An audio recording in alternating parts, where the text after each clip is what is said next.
Hello everyone, it's Andrea, welcome back. Today guys I want to talk about the role of commander and observer. We've seen this coming from Day of Infamy, and basically an observer and a commander work together in order to call artillery on the enemy. This can be extremely effective, but what I want to discuss here, is it fun? Is it something they should do also in the next game to come? If you play Insurgency Sandstorm, you see that in most of the game that you play, you don't see a commander and observer working together. Everyone rushes to play either as a marksman, as advisor, as breacher, because that's where they have the most fun.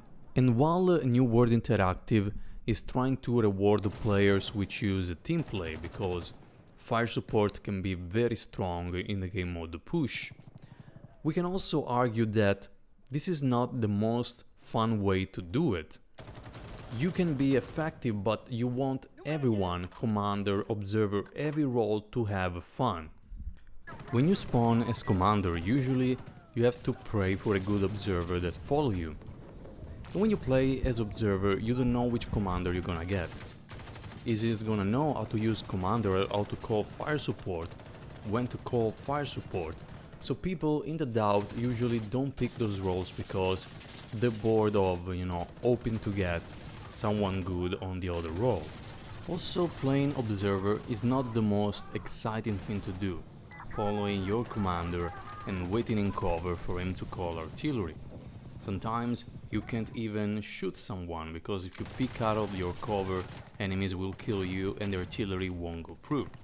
Some people argue that commander and observer have to be aggressive, but not in all situations that is possible. Some maps are too open, sometimes the defending team is too good, so sometimes it's just not possible. So my advice to make things more interesting is to give the observer a radio that they can deploy on the map, maybe 2 or 3 radios, and you can attach them, for example, like you attach a C4 on the wall. You attach them there, and the commander, if he's in 5-10 meters of distance from that radio, they can call artillery. So what the observer can do, place the radio there and then move and play the game like everyone else. And to keep things balanced, the enemy, if they find the radio, they can destroy it by shooting it or using an explosive.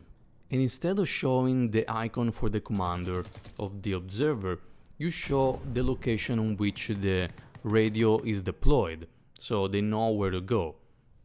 And in my opinion, this will make the role of observer and commander much more fun and engaging. Also for the other players in the team, because now there are players that usually push far in the enemy lines looking for this radio. Maybe keep the radio making a little sound so it's easier for the enemy team to find them. So the observer has to choose whether to defend the location where they planted the radio or, just rush like everyone does because they're confident the location is too far from the enemies to reach. So guys, thank you very much for watching. Let me know your opinion on the observer and commander, and let me know if you have any more ideas on how to improve them, or if they're good for you.